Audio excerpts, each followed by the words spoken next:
Can we do it then?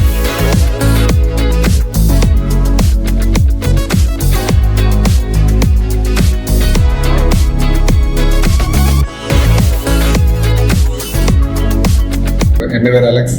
എൻ്റെ പേര് ഷാജു. ഞാൻ ആലപ്പുഴയിൽ നിന്ന് വരുന്നു. ഞാൻ തൃശ്ശൂർ ഇരിഞ്ഞാലോടെ നിന്ന് വരുന്നു. ഞങ്ങൾ സ്ലൊവേനിയക്ക് കറന്റ് ഇപ്പോൾ പോകാൻ നിൽക്കുവാണ്. December 15 ഡേറ്റ് കിട്ടിയിരിക്കുന്നത്. ഞങ്ങൾ ആദ്യം ഇന്റർനാഷണൽ വഴിയാണ് പ്രോസസ്സിംഗ് സ്റ്റാർട്ട് ചെയ്തത്. ഞങ്ങളുടെ പ്രോസസ്സിംഗ് കോർഡിനേറ്റേഴ്സ് അഞ്ജലിയും മഞ്ജുഷയും മാമുമായിരുന്നു. വളരെ നല്ല എക്സ്പീരിയൻസ് ആയിരുന്നു. വിത്തിൻ ഒരു 6 months 7 months ഞങ്ങൾക്ക് വിസ റെഡിയായി. ഓവറോൾ സ്മൂത്ത് എക്സ്പീരിയൻസ് ആയിരുന്നു. ഞങ്ങളുടെ കൗൺസിലർ മിഥില മാമായിരുന്നു. എല്ലാ കാര്യങ്ങളും ഡീറ്റെയിൽ ആയിട്ട് പറഞ്ഞു തന്നിരുന്നു. ഫുള്ള് ഫീസിന്റെ സ്ട്രക്ചർ കാര്യങ്ങളെല്ലാം.